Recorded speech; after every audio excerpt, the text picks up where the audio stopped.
Cristianismo Equilibrado, John Stott, editora CPAD. Unidade, liberdade e caridade.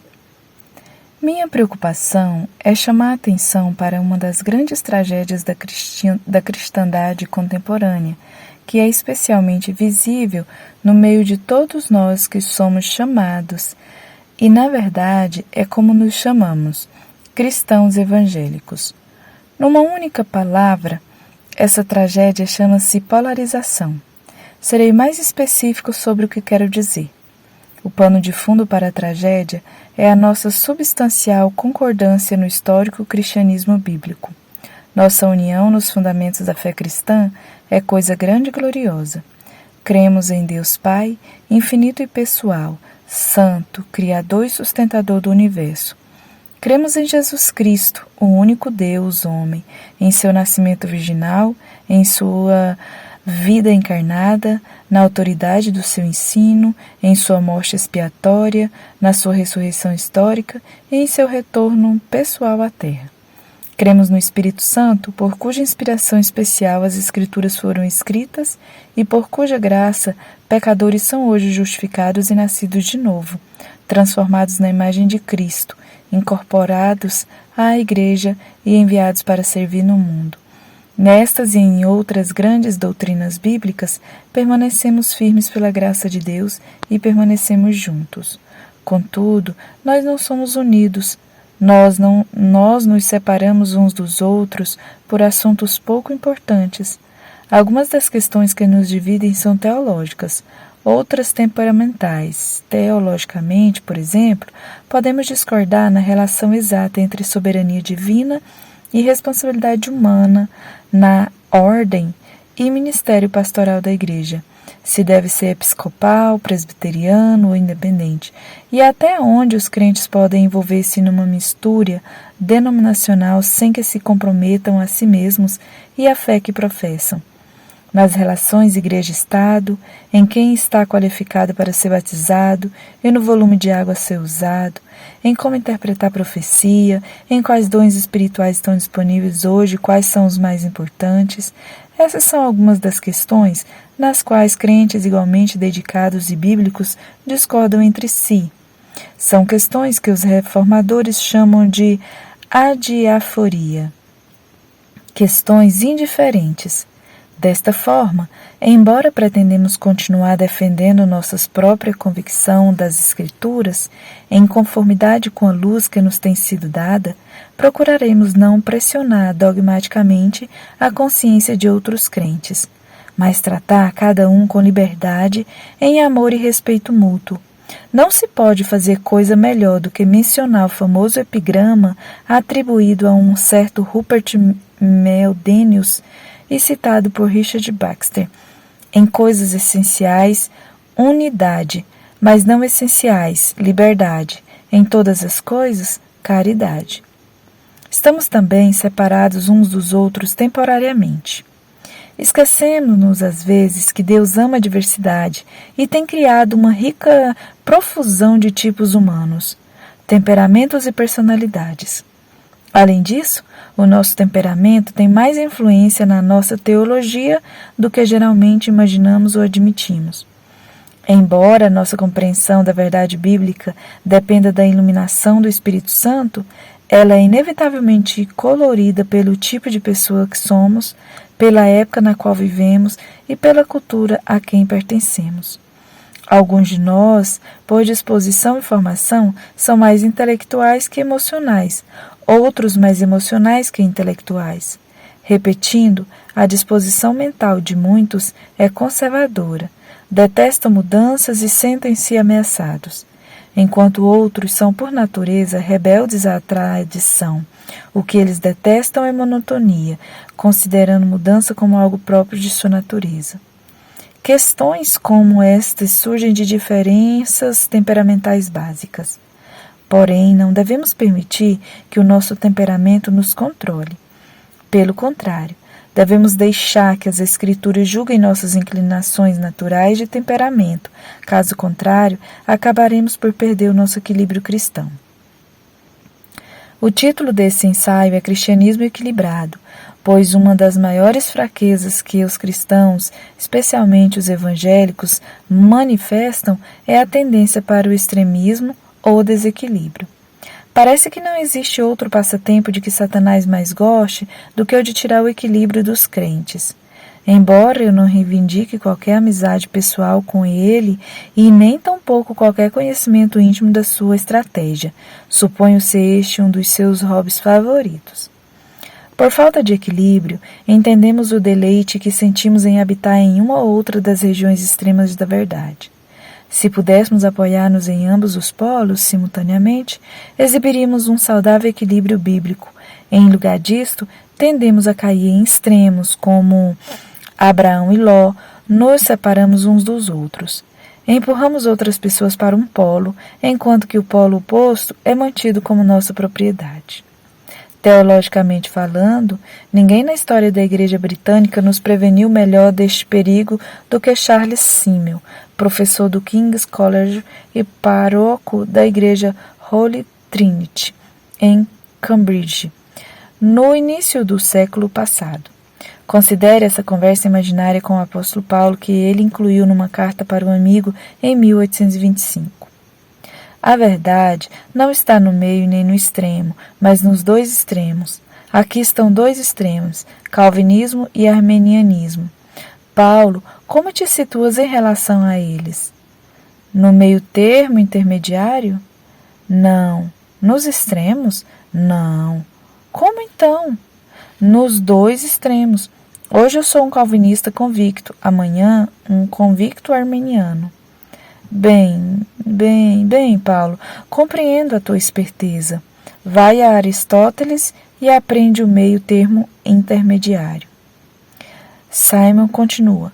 Mas, meu irmão, eu sou um desventurado.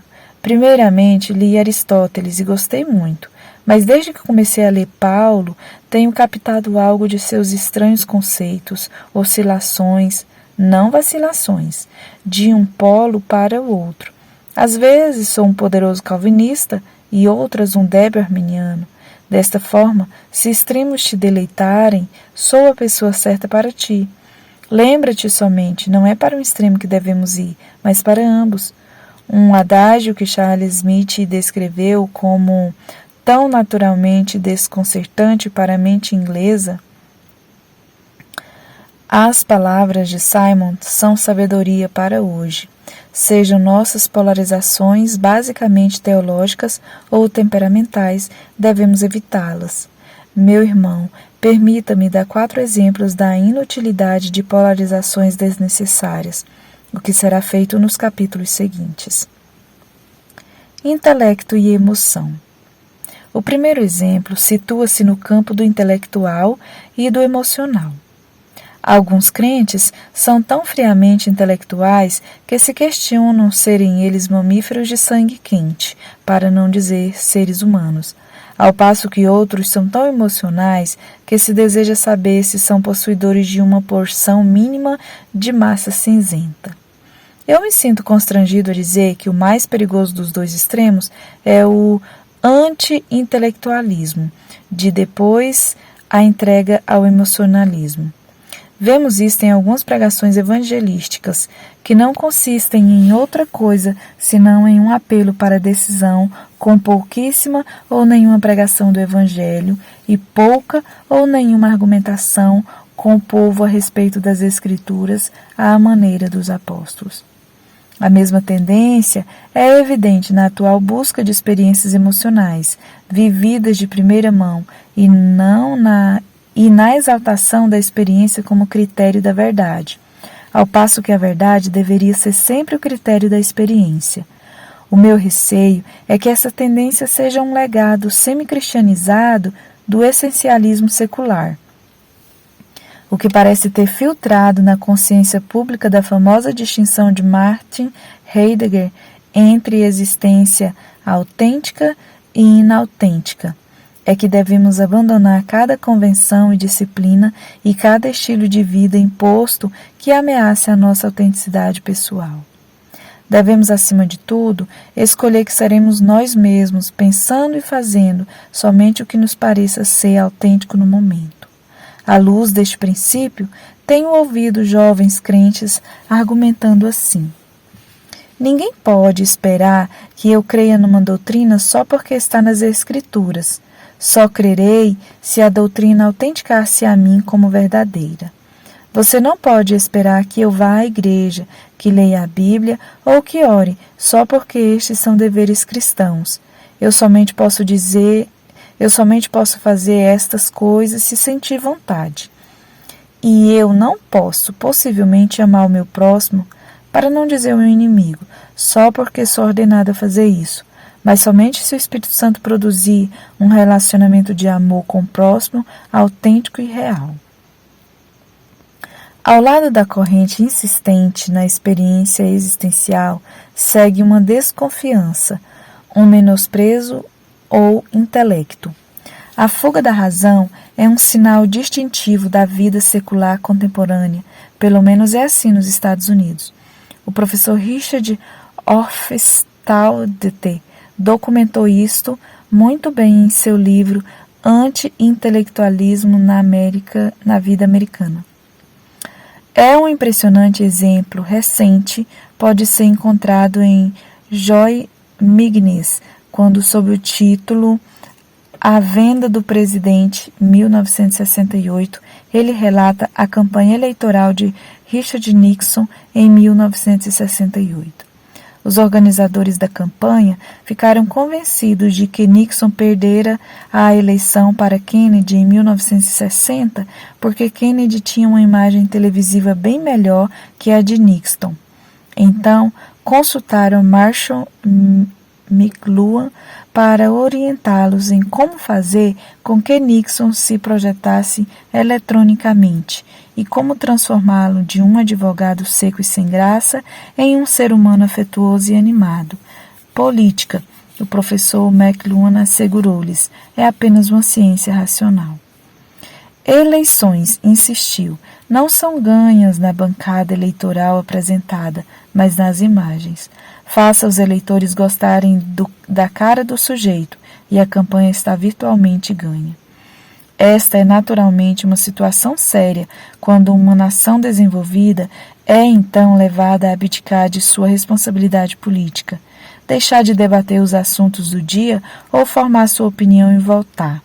Não pelo que os candidatos são, mas pelo que vulgarmente é chamado de reação instintiva aos candidatos. Porém, este tipo de anti-intelectualismo é muito mais sério na Igreja Evangélica, pois a palavra de Deus ensina que a nossa razão é parte da imagem divina na qual Deus nos criou.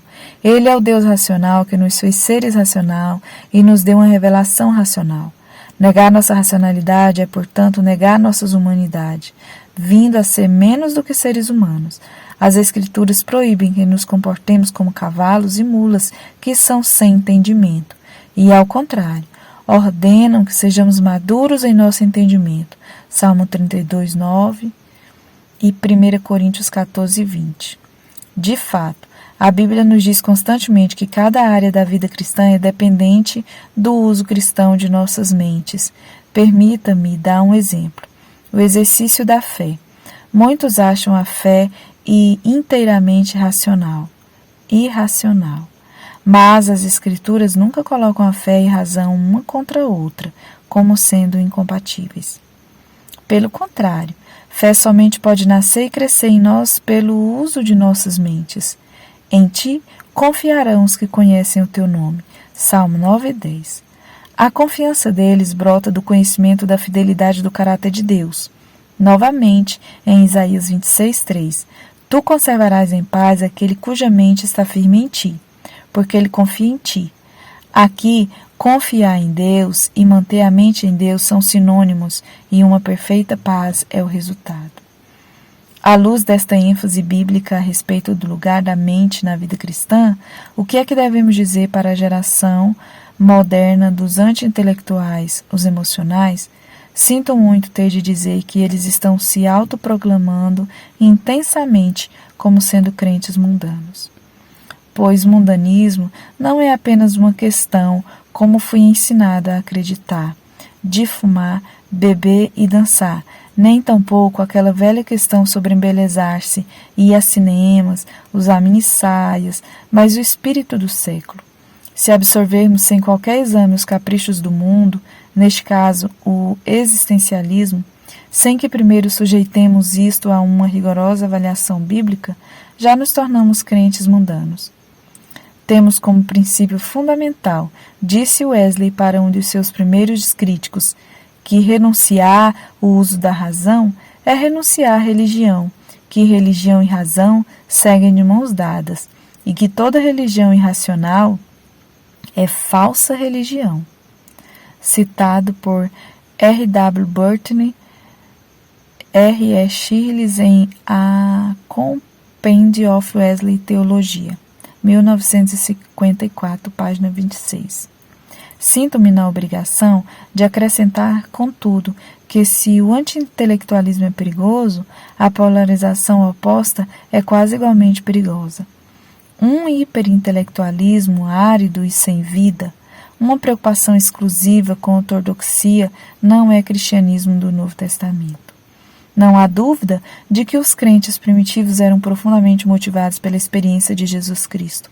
Se o apóstolo Paulo pode escrever sobre a excelência do conhecimento de Cristo Jesus, meu Senhor, e o apóstolo Pedro pôde dizer que os crentes alegram-se com gozo inefável e glorioso, Filipenses 3,8 e 1 Pedro 1,8, ninguém pode facilmente acusá-los de tristonhos ou insensíveis. A verdade é que Deus nos fez criaturas, tanto emocionais como racionais. Não somos apenas mamíferos de sangue quente, mas seres humanos, capazes de sentimentos profundos de amor e de ira, de compaixão e de temor. Escrevo sobre isso com convicção pessoal, pois de alguma forma diverge da educação que recebi em escola particular da Inglaterra. Não tenho a menor intenção de morder a mão que me alimentou, pois reconheço o quanto devo aos privilégios educacionais que me foram concedidos. Contudo, sinto-me crítico daquela característica distintiva da tradição da escola particular, conhecida como o lábio superior rígido.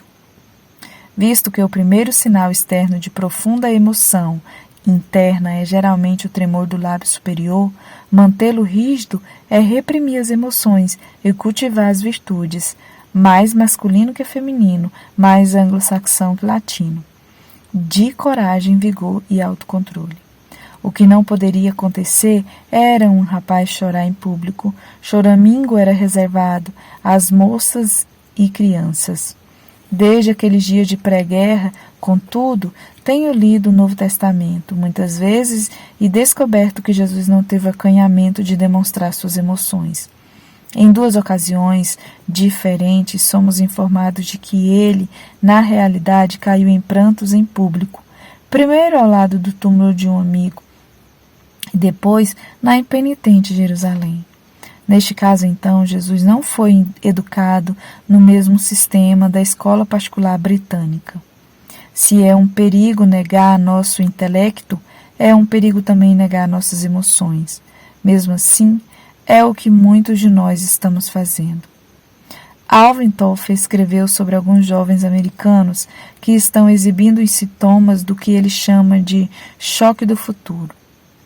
Ele se refere a uma pequena aldeia marítima em Creta, cujas 40 ou 50 cavernas estão ocupadas por trogloditas americanos desertores, rapazes e moças que na maior parte desistiram de fazer qualquer esforço maior para enfrentar a alta velocidade explosiva das complexidades da vida. Um repórter visitou-os em 1968 e comunicou-lhes a notícia do assassinato de Robert Kennedy. Resposta: silêncio. Nenhum choque, nenhuma emoção, nenhuma lágrima. É esse o novo fenômeno. Desertores dos Estados Unidos e desertores das emoções. Eu compreendo o não envolvimento, o desencanto e mesmo o não comprometimento. Porém, para onde foi todo o sentimento? Pamela Hansford Johnson, que fez a reportagem dos horrores sádicos dos assassinatos dos Moores, escreveu que assassinos por lucro ou gratificação, são quase sempre destituídos daquilo que os psicólogos chamam de comoção, capacidade de penetrar nos sentimentos dos outros, e continuou dizendo: corremos o risco de criar uma sociedade sem qualquer comoção, na qual ninguém se preocupe com o outro, e se não consigo mesmo, ou com outra coisa que não autossatisfaça instantaneamente. Procuramos sexo sem amor, violência por prazer, estamos encorajando o entorpecimento da sensibilidade. Uma das causas da insensibilidade da nossa sociedade é a televisão, pois ela traz para os nossos lares, numa sequência que nunca para, cenas de violência, brutalidade e tragédia que assaltam tão poderosamente nossas emoções de maneira tal que não conseguimos suportar. Fazemos então duas coisas: ou nos levantamos e desligamos o aparelho, ou fazemos o pior, permitimos que a imagem continue a brilhar na tela, mas desligamos o nosso interior do que está sendo mostrado. Continuamos assistindo, mas sem nos envolver emocionalmente. Talvez eu possa dar um exemplo pessoal desta vez não a respeito da televisão, mas de um concerto da peça O Messias de Handel no Royal Albert Hall. Quando o concerto atingiu seu clímax com o coro Aleluia, com afirmações majestosas de que o Senhor Deus Onipotente reina, Rei dos Reis e Senhor dos Senhores, e com o Amém final, confesso que fiquei profundamente comovido. Quando os músicos pararam, a audiência explodiu num estrondo de aplausos, que foi uma maneira perfeitamente apropriada de expressar sua apreciação pelo maestro, coro, orquestra e solistas. Mas então, à medida que os aplausos se extinguiam, todos começaram a pegar seus chapéus e casacos, a rir, a conversar e a empurrarem-se ao se dirigirem para as portas de saída. Será presunção minha dizer que eu não podia mover-me? Eu tinha sido transportado para o céu, para a eternidade, para a presença do próprio grande rei. Não foi suficiente para mim aplaudir os músicos, ou quis curvar a cabeça.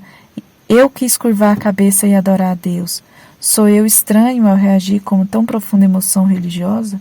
Ou será que estou certo ao perguntar o que estão as pessoas fazendo com suas emoções a ponto de ouvir um concerto ou ir a um culto e permanecer insensível? Eu não estou questionando por emocionalismo, pois é uma exibição artificial, uma pretensão espura. Mas emoções, sentimentos genuínos, surgidos legitimamente, que devem ser expressados e não sufocados. Qual, então, a verdadeira relação entre o intelecto e a emoção?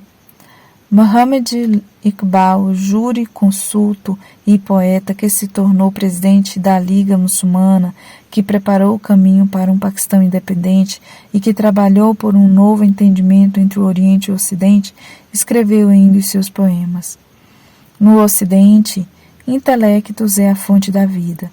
No Oriente, amor é a base da vida. Através do amor, intelecto cresce familiarizado com a realidade. Intelecto dá estabilidade ao trabalho do amor. Levantai e lançai os fundamentos de um novo mundo, enlaçando intelecto ao amor. Isso está perfeitamente certo, porém o intelecto não é prerrogativa do Ocidente, nem o amor ou emoção do Oriente. Algumas nações ou raças podem verdadeiramente ter mais de intelecto e outras mais de emoção, mas intelecto e emoção não podem estar restritos a alguns temperamentos ou algumas culturas, pois ambos são parte de toda a humanidade que Deus criou. Ambos, intelecto e emoção, pertencem à autêntica experiência humana. Em particular, nada coloca o coração tão em fogo como a verdade. A verdade não é fria e seca, pelo contrário, é cheia de calor e paixão.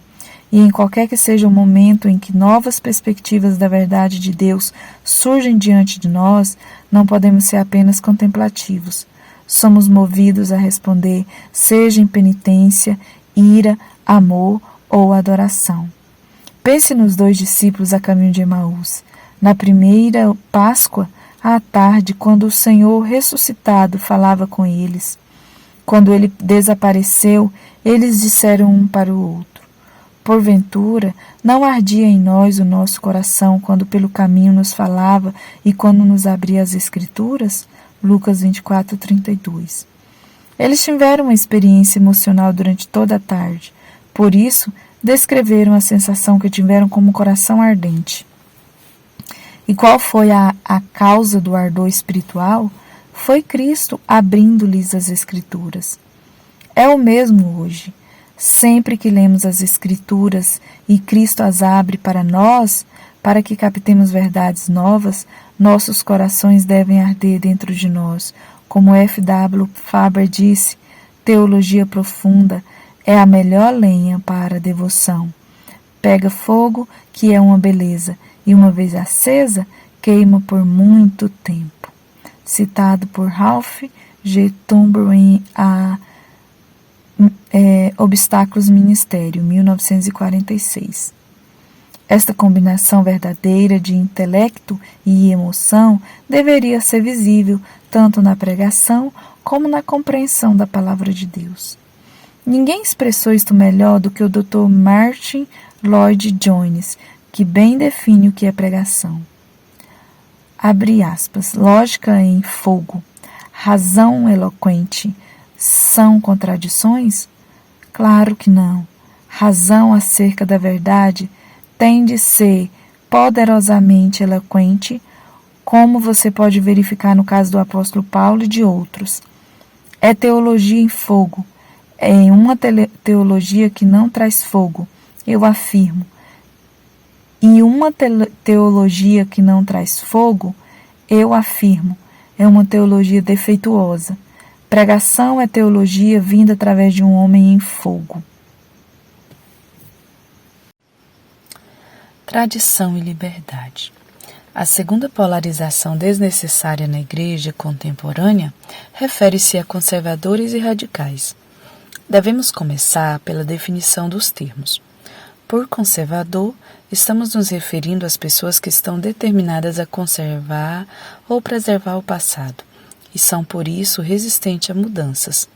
Por radical, referimos-nos às pessoas que estão em rebelião contra o que é herdado do passado e estão, por isso, fazendo agitações por mudanças.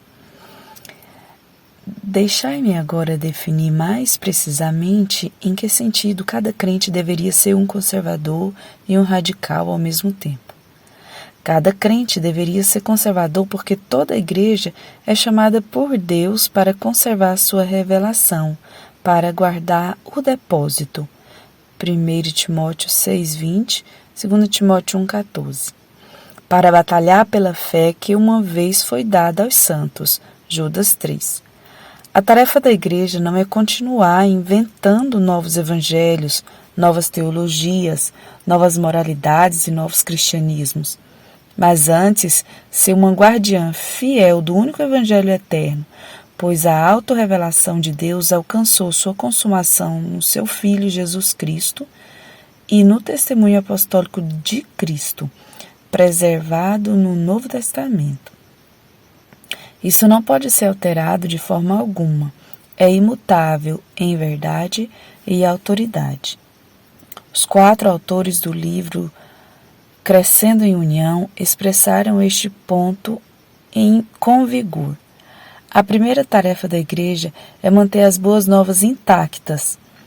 É melhor falar do hábito mental que esta vocação requer como conservacionista do que como conservador, pois a segunda palavra pode facilmente sugerir uma tendência antiquária por ser antigo, por ser velho e uma resistência cega ao pensamento novo.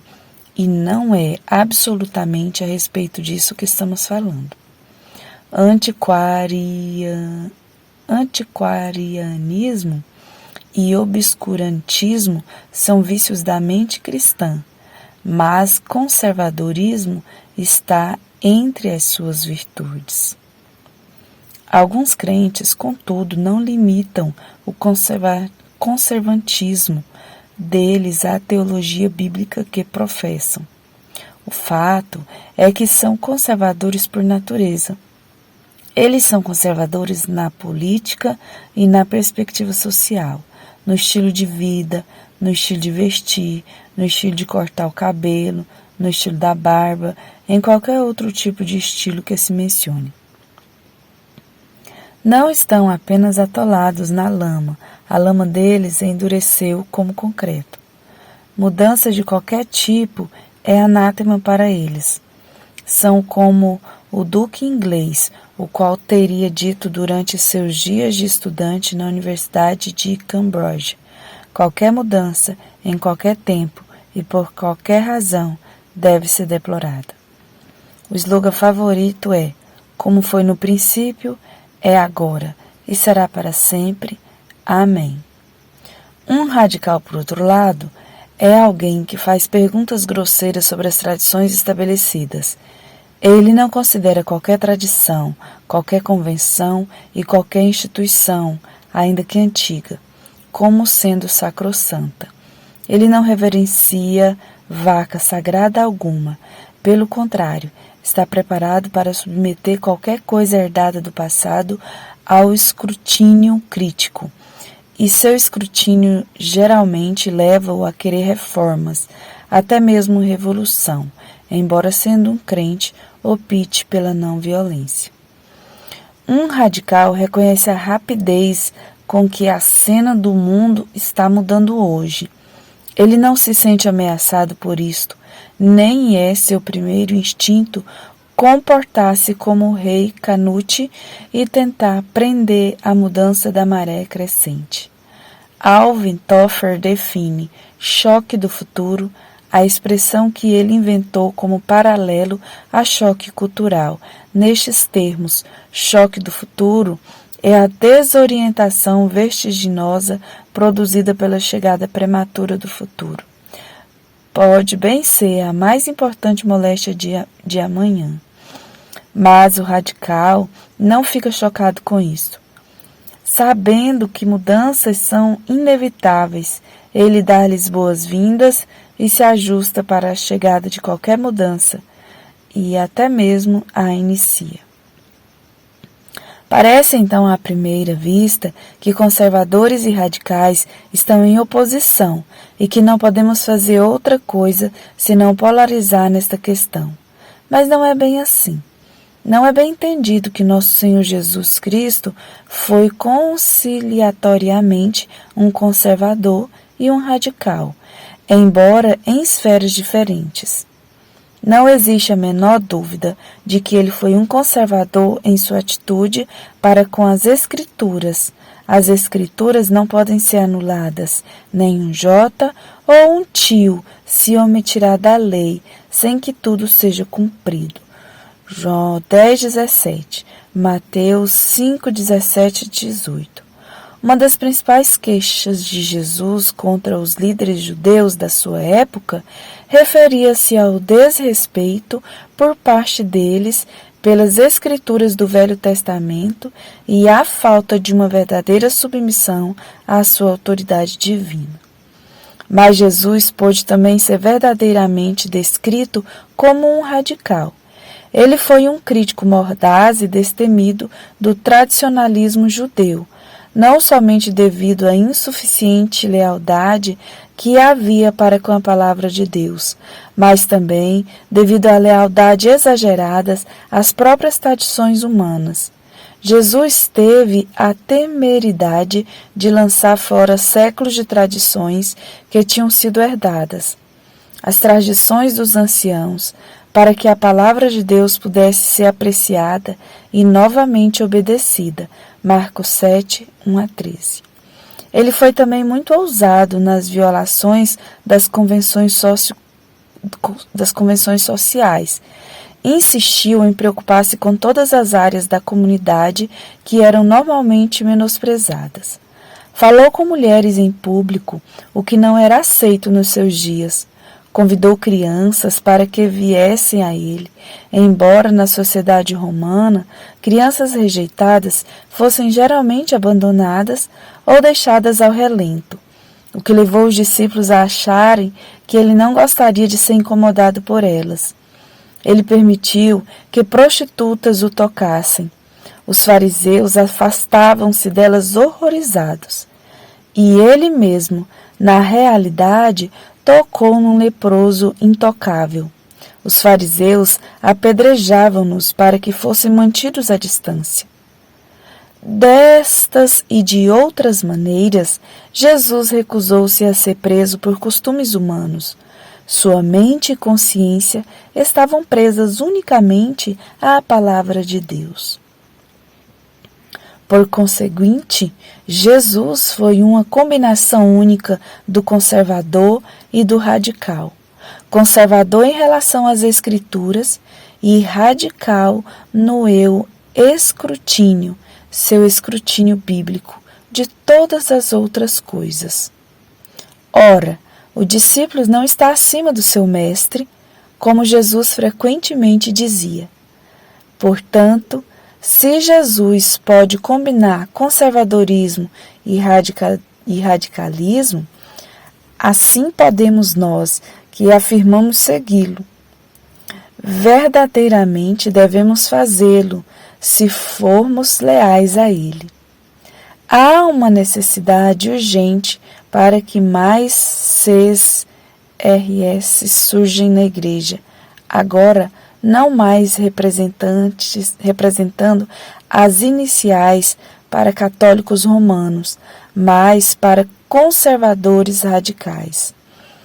É uma necessidade que cristãos evangélicos desenvolvam um discernimento mais crítico entre o que não é possível ser modificado e o que pode e mesmo deve ser. Deixai-me dar um exemplo do que não é possível ser modificado. Era costume nos dias passados ter o Pai Nosso, os 10 Mandamentos e o Credo dos Apóstolos pintados na parede leste de muitas igrejas inglesas para ser visto e lido por todos. Na igreja de uma vila, as letras tinham ficado desbotadas e um pintor desenhista foi contratado para retocá-las. Na ocasião oportuna, assim a história é contada. O conselho da igreja ficou alarmado com a conta que lhe foi apresentada. Acontecendo isso antes da implantação do sistema decimal, a conta foi lida como segue. Pela reparação do Pai Nosso, 10 S's. Pelos 3 mandamentos novos, 12. Por ter feito um credo completamente novo, 17 6D. 17 centes, 6 décimos. Por outro lado, embora tenhamos autoridade para alterar o credo ou os mandamentos que Deus tem revelado, todavia, como Langton Ford disse corretamente em 1959 no Congresso Americano sobre Evangelismo em Minneapolis, Deus não está preso ao inglês do século XVII, nem aos hinos do século XVIII, nem à arquitetura do século XIX, nem aos clichês do século XX. Nem alguém pode adicionar a muitas outras coisas. Embora ele mesmo nunca mude, nem tampouco sua revelação, ele é também o Deus que age, chamando sempre o seu povo para empreendimentos novos e venturosos. Mas, particularmente, todos nós necessitamos discernir com certeza entre Escrituras e cultura. As Escrituras são a palavra de Deus, eterna e imutável. Mas cultura é uma mistura de tradição eclesiástica, convenção social e criatividade artística. Seja qual for a autoridade que a cultura possa ter, ela é derivada da igreja e da comunidade, não podendo exigir uma imunidade ao cristianismo ou reforma. Pelo contrário, cultura muda de época para época e de lugar para lugar. Além do mais, nós crentes que dizemos desejar viver debaixo da autoridade da palavra de Deus, deveríamos submeter nossa cultura contemporânea a um contínuo escrutínio bíblico.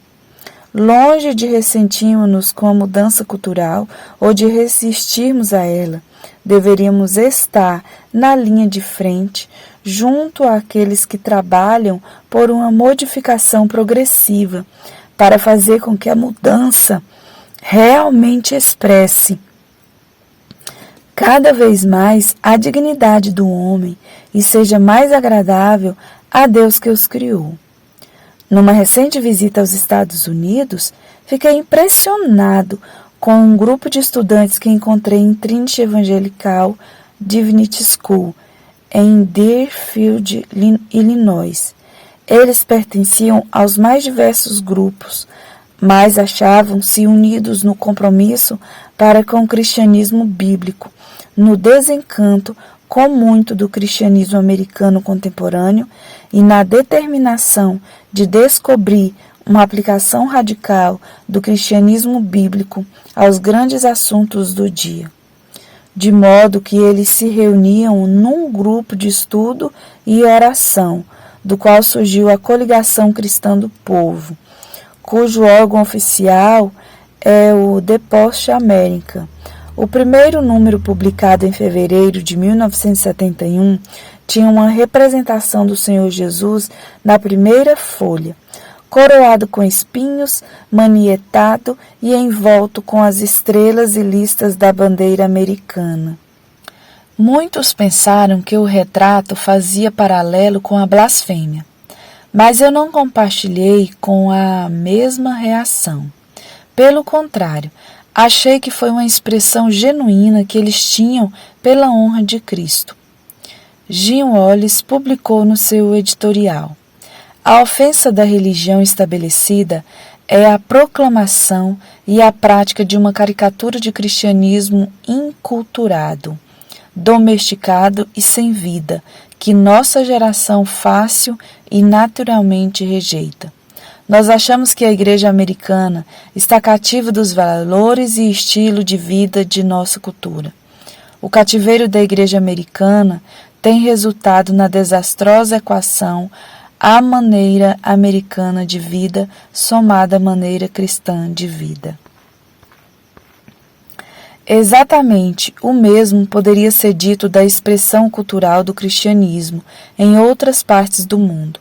Este é um dos principais problemas em muitas igrejas do terceiro mundo que foram estabelecidas por missões da Europa e da América do Norte e estão agora procurando suas próprias identidades indígenas. Estas igrejas confrontam-se com dois problemas culturais. O primeiro diz respeito à cultura nativa ou tribal, talvez especialmente na África. Os líderes nacionais reconhecem que alguns costumes africanos tradicionais refletem a origem pagã e são incompatíveis com a fé, amor e justiça cristã. O segundo problema diz respeito à cultura estrangeira, seja europeia ou americana, que muito frequentemente foi importada para o terceiro mundo com o Evangelho. É, em parte, porque esta invasão cultural tem parecido para muitos como uma afronta à própria dignidade nacional, é que muitos deles chegaram ao fora com a religião do homem branco. Naturalmente, o clamor está errado. O cristianismo não pertence ao homem branco e nem tampouco a qualquer outro grupo de homens. Jesus Cristo é Senhor de todas as raças, países e épocas, sem qualquer discriminação. Contudo, é certo para os africanos, asiáticos e latinos, americanos, procurar desenvolver suas próprias expressões indígenas da verdade cristã. Nesse sentido, o Dr. René Padilha fez um apelo eloquente no Congresso Internacional sobre Evangelização Mundial em Lausanne, em julho de 1974, quando atacou o que chamou de cristianismo cultural. Por conseguinte, líderes cristãos de igrejas jovens necessitam de grande sabedoria para discernir não apenas entre cultura nacional e cultura importada, mas também entre o que em ambas as culturas é honrável a Cristo e o que não é, o que tem valor e o que não tem. Eles precisam também coragem para reter uma coisa e rejeitar a outra. O cristianismo europeu, cujas raízes alcançam aproximadamente 2000 anos, está também profundamente enraizado na cultura dos séculos. Não é sem sentido que podemos falar sobre luteranismo, anglicanismo, presbiterianismo, metodismo e mesmo irmanismo. Cada um deles é uma forma tradicional ou cultural do cristianismo histórico que colore não somente nossos formulários doutrinários, mas nossa liturgia, ou falta de liturgia, e música, o formato e a decoração dos nossos templos, nossos métodos pastorais e evangelísticos e tudo o que fazemos como igreja. Tudo isso deve ser submetido à investigação bíblica regular e crítica. Portanto, quando resistimos à mudança, sejam elas na igreja ou na sociedade, devemos perguntar-nos se são, na realidade, as escrituras que estamos defendendo, como é nosso costume insistir ardorosamente, ou se, ao contrário, é alguma tradição apreciada pelos anciãos eclesiásticos ou de nossa herança cultural. Isso não quer dizer que todas as tradições, simplesmente por serem tradicionais, devam a qualquer custo ser lançadas fora. Iconoclasmo sem crítica é tão estúpido quanto o conservatismo em crítica, e é algumas vezes mais perigoso. O que eu estou enfatizando é que nenhuma tradição pode ser investida como uma espécie de imunidade diplomática à examinação. Nenhum privilégio especial pode ser-lhe reivindicado. Quando, por outro lado, clamamos por mudanças, devemos estar certos de que não é contra as Escrituras que estamos nos rebelando, mas contra alguma tradição não bíblica que é, portanto, aberta à reforma. Se é não bíblica, no sentido de ser claramente contrária às Escrituras, então devemos atacar o assunto corajosamente e trabalhar muito para sua abolição. Se é não bíblica, no sentido de não ser requerida pelas Escrituras, então devemos mantê-la sob revisão crítica. Mas, frequentemente do que a maioria de nós sabe ou procura admitir, nós revestimos nossas ideias e costumes culturais com uma autoridade, verdade e imutabilidade que somente pertence às Escrituras, mas são parte da nossa segurança. Quando são ameaçados, nós nos sentimos ameaçados também. Assim, evitamos qualquer risco e lutamos vigorosamente para defender essas coisas, às quais nos agarramos.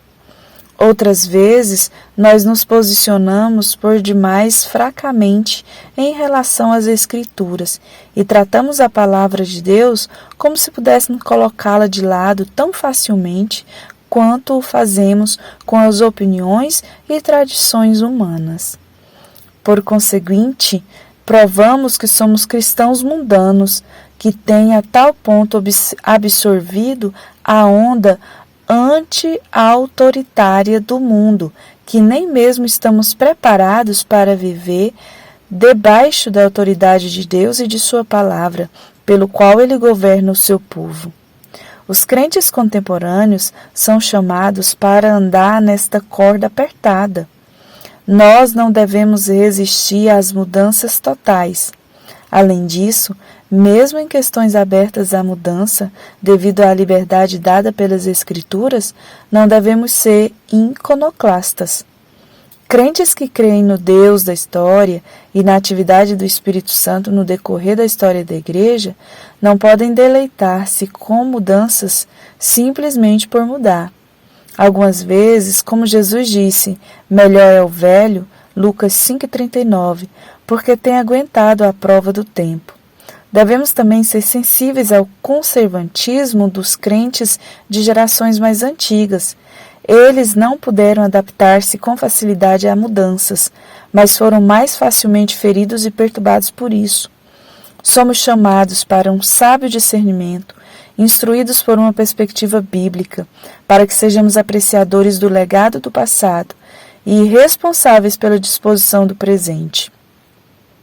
Somente então poderemos aplicar para toda a cultura, na igreja e na sociedade, um cristianismo bíblico radical e procurar o que nós cremos que poderia ser mudado para melhor sob a orientação de Deus. Os nossos reformadores da Igreja da Inglaterra do século XVI entenderam bem este princípio, pelo menos na sua aplicação à reforma eclesiástica. Na pequena impressão do livro de oração comum, há um prefácio intitulado Das Cerimônias, que explica por que algumas são abolidas e outras retidas. Isso foi incluído no primeiro livro de oração, reformado em 1549, que foi provavelmente composto pelo próprio arcebispo Cranmer. Ele considera que neste nosso tempo as mentes dos homens são tão diferentes que algumas pensam que é um grande problema de consciência abandonar, por menor que seja, as cerimônias, pois eles estão presos aos costumes antigos. Mas, por outro lado, alguns são tão modernos que inovariam todas as coisas e, assim, desprezariam as antigas, de maneira que somente o que é novo lhes é favorável.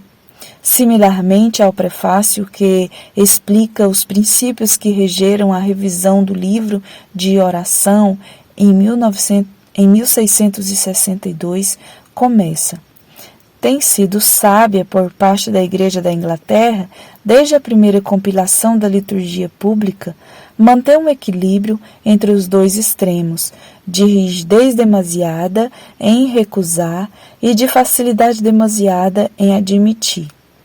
Qualquer alteração disto, em admitir, tem sido sábia por parte da Igreja da Inglaterra, desde a primeira compilação da liturgia pública, manter um equilíbrio entre os dois extremos, de rigidez demasiada em recusar e de facilidade demasiada em admitir qualquer alteração disto.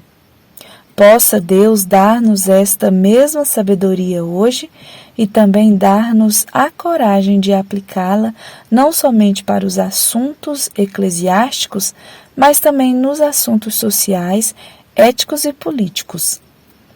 Talvez eu poderia expressar-me em termos biológicos para dizer que nós necessitamos de moscas varejistas cristãs para aferroar-nos e impelir-nos a agir em busca de mudanças, e também de cães de guarda cristãos que latirão alta e longamente se mostrarmos qualquer sinal de comprometimento da verdade bíblica.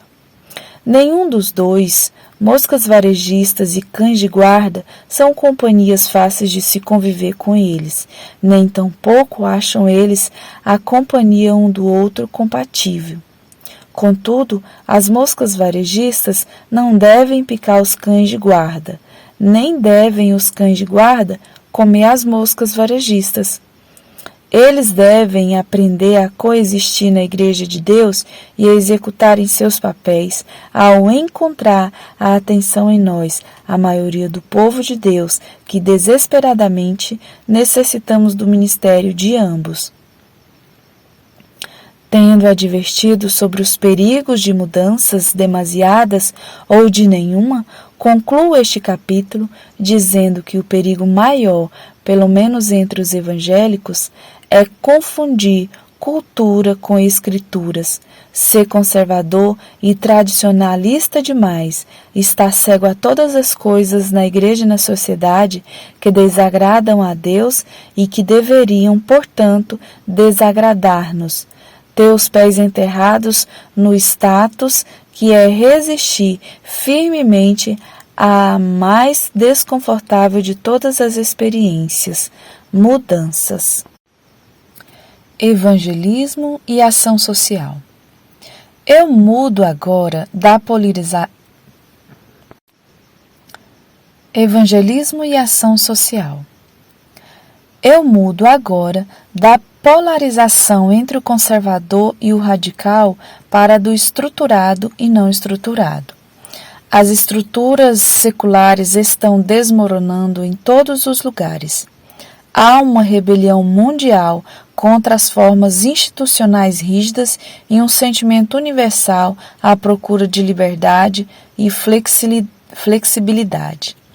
A Igreja cristã, considerada em muitas partes do mundo como uma das principais estruturas do tradicionalismo, não pode escapar a este desafio de nossos tempos. Além disso, o desafio vem tanto de dentro como de fora. Muitos jovens crentes estão requerendo um novo e não estruturado tipo de cristianismo, despojado dos obstáculos eclesiásticos que têm sido herdados do passado. Permita-me classificar as 3 expressões principais desta onda. Referem-se à Igreja e seu ministério, à direção de cultos públicos e ao relacionamento com os outros crentes. É perigoso generalizar. Todavia, alguém pode dizer em primeiro lugar que muitos estão procurando igrejas que não tenham cerimônia fixa.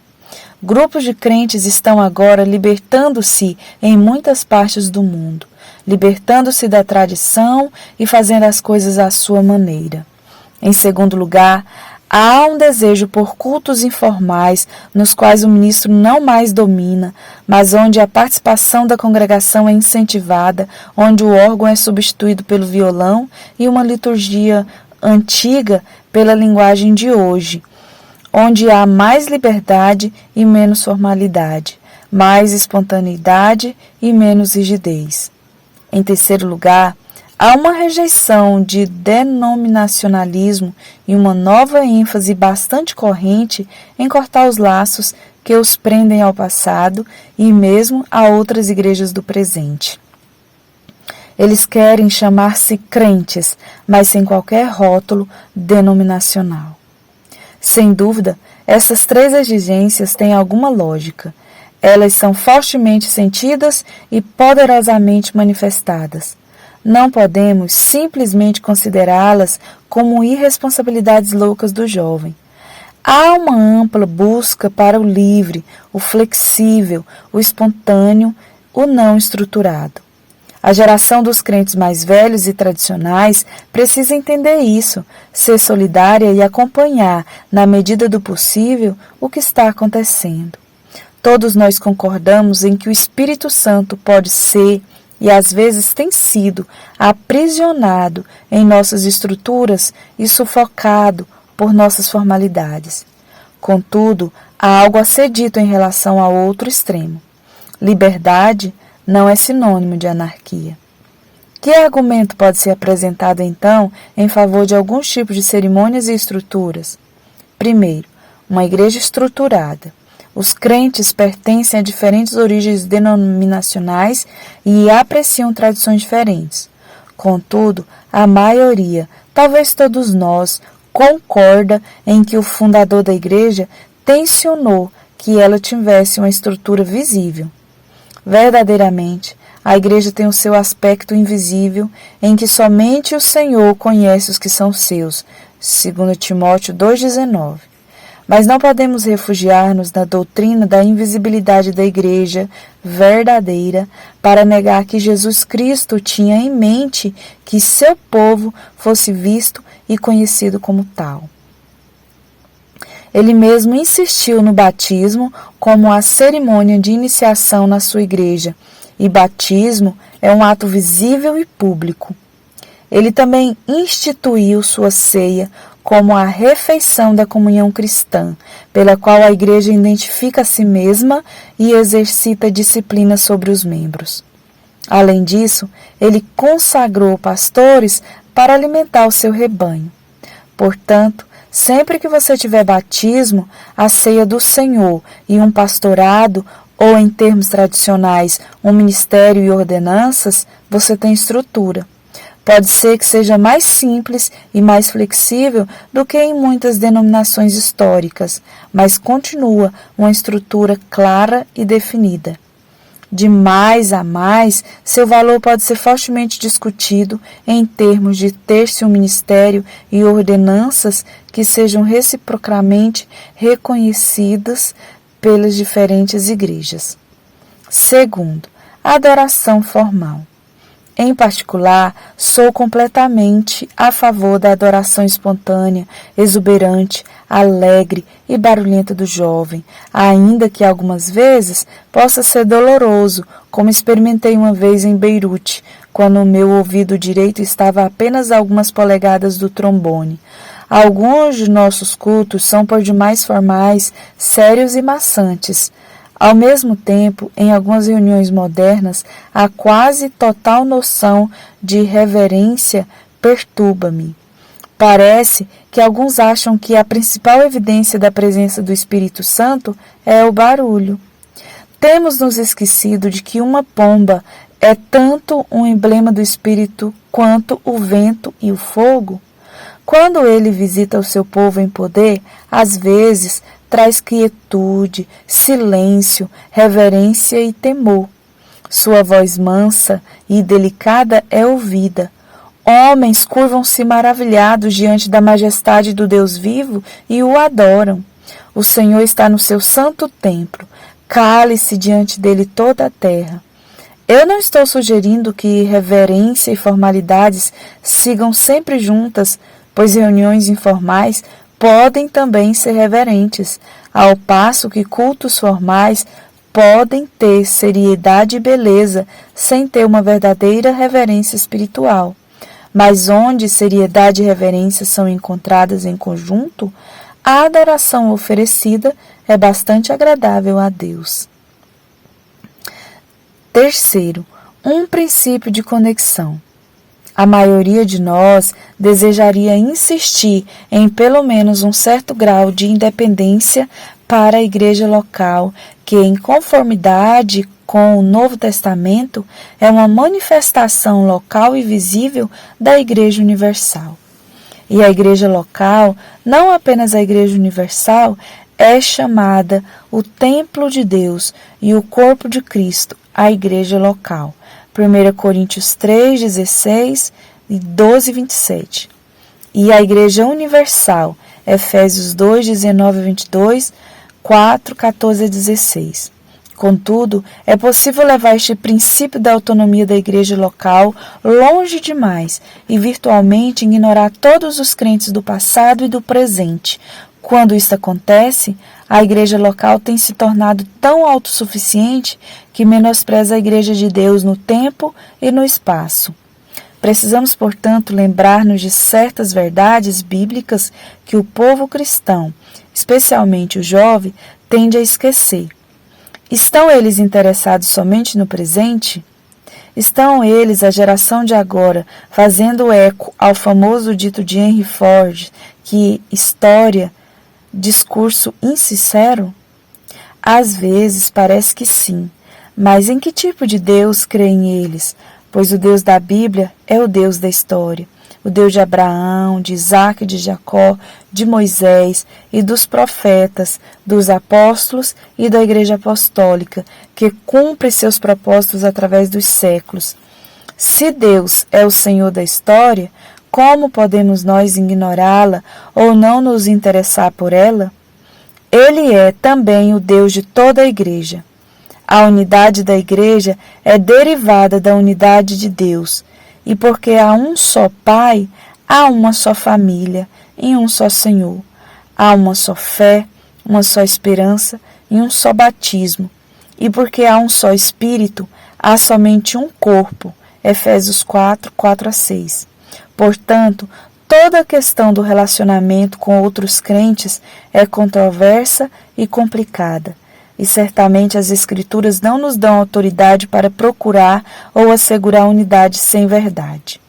Mas não nos dá tampouco autoridade para buscar a verdade sem unidade.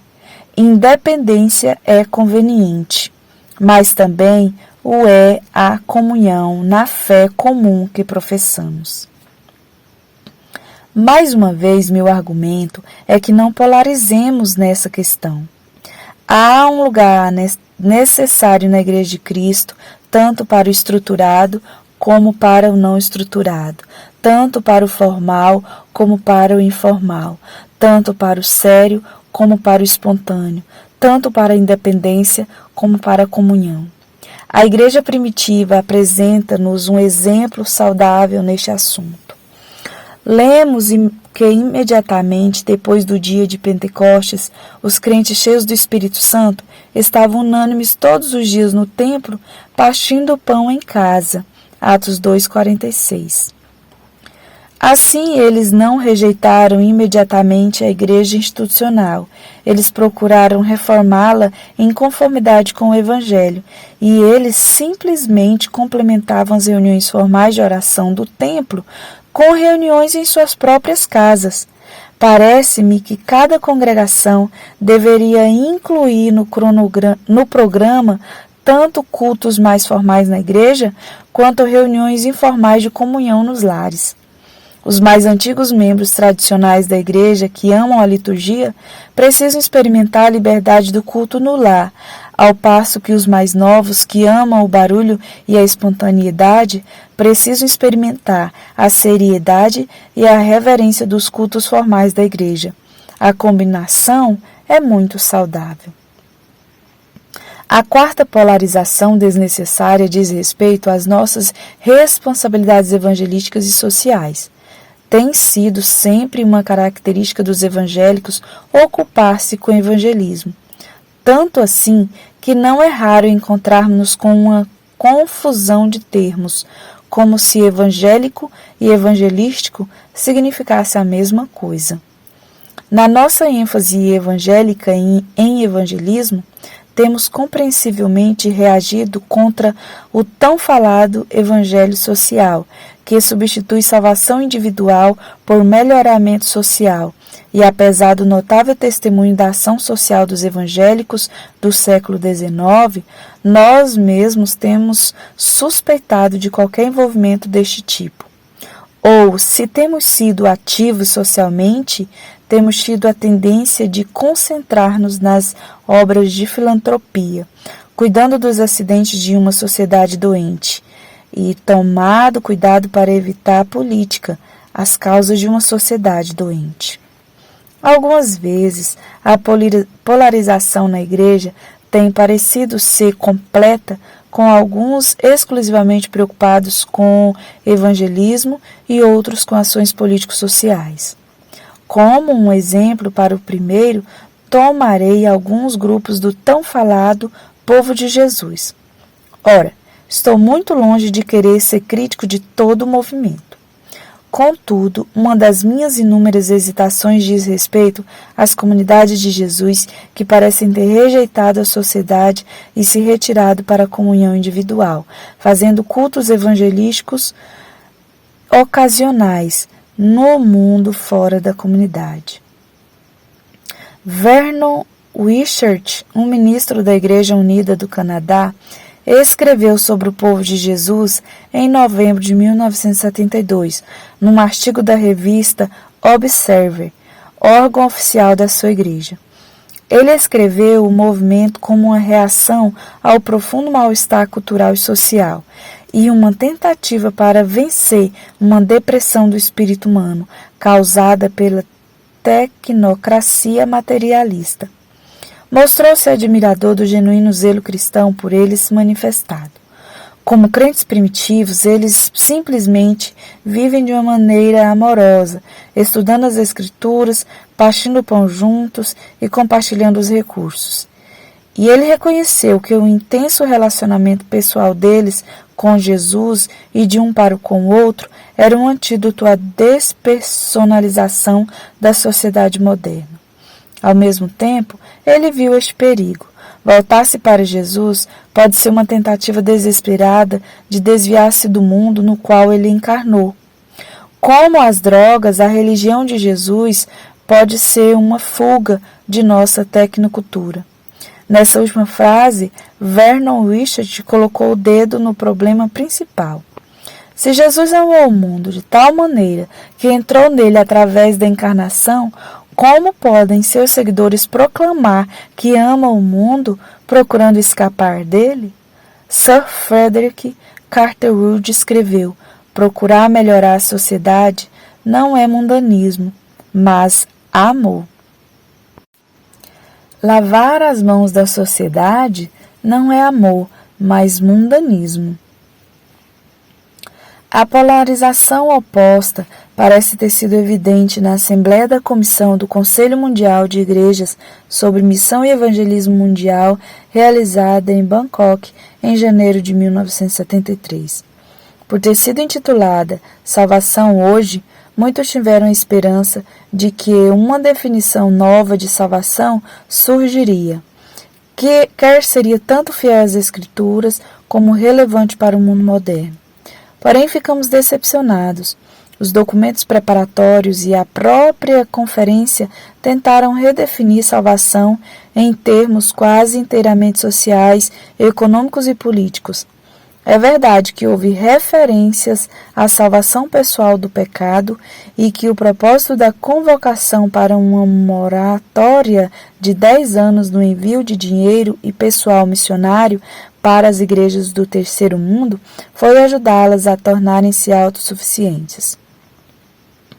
Contudo, a impressão geral de Bangkok é que o labor missionário e evangelístico estão sem apoio nos ciclos ecumênicos, ao passo que a missão real da Igreja, segundo o Conselho Mundial de Igrejas, é identificar-se com os atuais movimentos de libertação. Nós vemos as lutas por justiça econômica, liberdade política e renovação cultural como os elementos da libertação total do mundo através da missão de Deus. Destes dois extremos, a falha característica dos evangélicos encontra-se mais na primeira que na segunda polarização. Nós, certamente, não estamos confundindo justiça com salvação, mas temos frequentemente falado e nos comportado como se pensássemos que nossa única responsabilidade cristã para com uma sociedade não convertida fosse evangelismo, a proclamação das boas novas de salvação. Nos últimos anos, contudo, tem havido bons sinais de mudança. Temos ficado desiludidos com a mentalidade da tentativa abandonada, com a tendência de escolher não participar da responsabilidade social e com a tradicional obsessão fundamentalista da microética, a proibição de coisas mínimas, e a negligência correspondente da macroética, os grandes problemas de raça, violência, pobreza, poluição, justiça e liberdade. Tem havido também um recente reconhecimento dos princípios bíblicos para a ação social cristã, tanto teológica quanto ética. Teologicamente, tem havido um redescobrimento da doutrina da criação. Tendemos a ter uma boa doutrina da redenção e uma péssima doutrina da criação. Naturalmente, temos tido uma reverência de lábios à verdade de que Deus é o Criador de todas as coisas, mas aparentemente temos estado cegos para as implicações disto. Nosso Deus tem sido por demais religioso, como se o seu principal interesse fosse cultos de adoração e oração frequentados por membros de igrejas. Não me entenda mal. Deus tem prazer nas orações e louvores do seu povo. Mas agora começamos a vê-lo também como a Bíblia sempre o retratou, como o Criador, que está interessado tanto pelo mundo secular quanto pela Igreja, que ama a todos os homens e não somente os crentes, e que tem interesse na vida como um todo e não meramente na religião. Eticamente, há um redescobrimento da responsabilidade, do amor pelo próximo, que é o seguinte mandamento: amar nosso próximo como amamos a nós mesmos. O que isso significa na prática será determinado pela definição das Escrituras sobre o nosso próximo. O nosso próximo é uma pessoa, um ser humano criado por Deus, e Deus não o criou como uma alma sem corpo para que pudéssemos amar somente sua alma, nem como um corpo sem alma, para que pudéssemos preocupar-nos exclusivamente com seu bem-estar físico. Em tampouco um corpo-alma em isolamento, para que pudéssemos preocupar-nos com ele somente como um indivíduo, sem nos preocupar com a sociedade em que vive. Não, Deus fez o homem, um ser espiritual, físico e social, Como ser humano, o nosso próximo pode ser definido como um corpo-alma em sociedade. Portanto, a obrigação de amar o nosso próximo nunca pode ser reduzida para somente uma parte dele. Se amamos nosso próximo como Deus criou, o que é mandamento para nós, então, inevitavelmente, estaremos preocupados com o seu bem-estar total e bem-estar do seu corpo, da sua alma e da sua sociedade. Martin Luther King expressou isso muito bem. Religião trata tanto com o céu como com a terra. Qualquer religião que professar está preocupada com as almas dos homens e não está preocupada com a pobreza que os predestina à morte, com as condições econômicas que os estrangula e com as condições sociais que os tornam paralíticos, é uma religião seca como poeira. My Life with Martin Luther King, Jr., por Coretta King Holder, 1970, página 127. Eu acho que deveríamos adicionar que uma religião seca como poeira é, na realidade, uma religião falsa. É verdade que o Senhor Jesus ressurreto deixou a grande comissão para a sua igreja: pregar, evangelizar e fazer discípulos. E essa comissão é ainda a obrigação da igreja. Mas a comissão não invalida o mandamento, como se amarás o teu próximo tivesse sido substituído por pregarás o evangelho. Nem tampouco reinterpretar amor ao próximo em termos exclusivamente evangelísticos. Ao contrário, enriquece o mandamento amar o nosso próximo, ao adicionar uma dimensão nova e cristã, nomeadamente a responsabilidade de fazer Cristo conhecido para esse nosso próximo. Ao rogar que deveríamos evitar a escolha mais do que ingênua entre evangelismo e ação social, eu não estou supondo que cada crente deve estar igualmente envolvido em ambos. Isso seria impossível. Além disso, devemos reconhecer que Deus chama pessoas diferentes e as dota com dons apropriados à sua chamada. Certamente cada crente tem a responsabilidade de amar e servir o próximo à medida que as oportunidades se manifestam. Mas isso não o inibirá de concentrar-se conforme sua vocação e dons em alguma incumbência particular, seja alimentando o pobre, assistindo ao enfermo, dando testemunho pessoal, evangelizando no lar, participando na política local ou nacional, no serviço comunitário, nas relações raciais, no ensino ou em outras boas obras.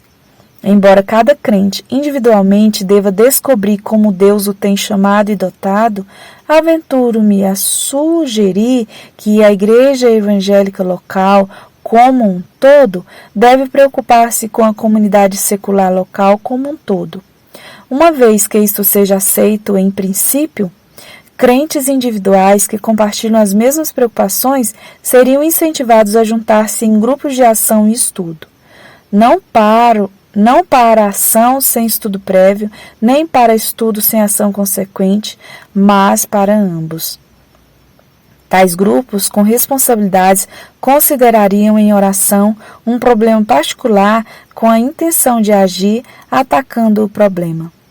Um grupo poderia estar preocupado com o evangelismo num novo conjunto habitacional, no qual, até onde é conhecido, não mora nenhum crente, ou com uma seção particular da comunidade local, uma república para estudantes, uma prisão local, estudantes recém-formados e etc.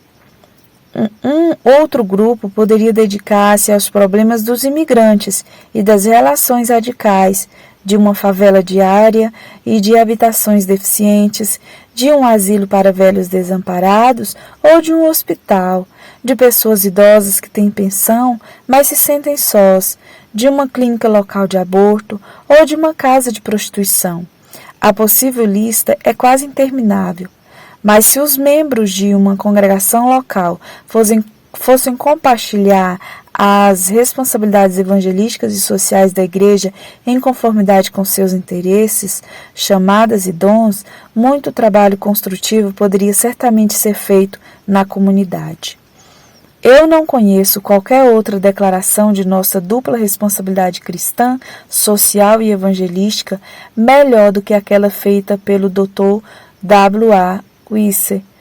Eu creio, disse ele, que com respeito à grande tensão entre a interpretação vertical do Evangelho como essencialmente preocupada com o ato da salvação de Deus na vida dos indivíduos e a interpretação horizontal disto como principalmente preocupada com as relações humanas no mundo, devo fugir daquele movimento oscilatório, mais do que primitivo, de ir um extremo para o outro.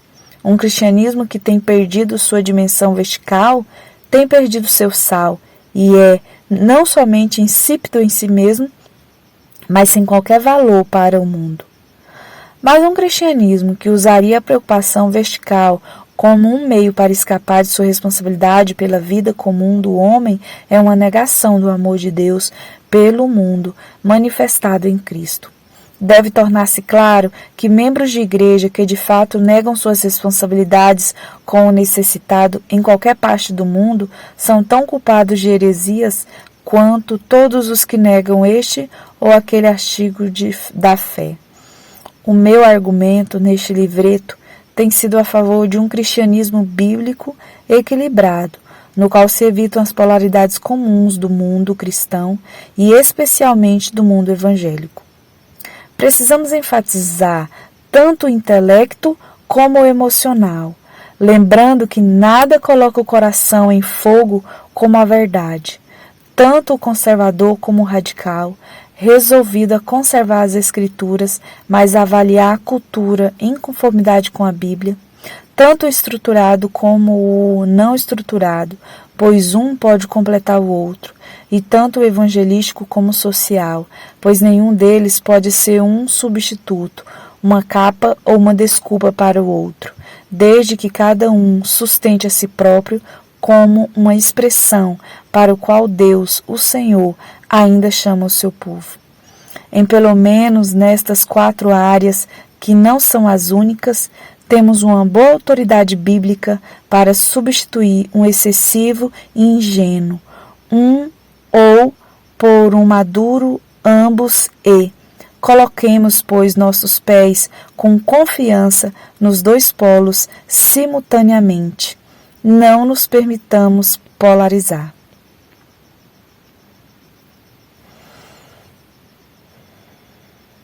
Esta obra foi digitalizada com base na legislação abaixo para uso exclusivo de deficientes visuais. Distribuição gratuita. Lei 9.610, de 19 de fevereiro de 1998, sobre os direitos autorais, alteração, atualizada e consolidação da legislação. Título 3 dos direitos do autor, capítulo 4 das limitações aos direitos autorais, artigo 46, não constitui ofensa aos direitos autorais. 1. Reprodução de obras literárias, artísticas ou científicas para uso exclusivo de deficientes visuais, sempre que a reprodução sem fins comerciais seja feita mediante o sistema Braille ou outro procedimento em qualquer supostos para esses destinatários.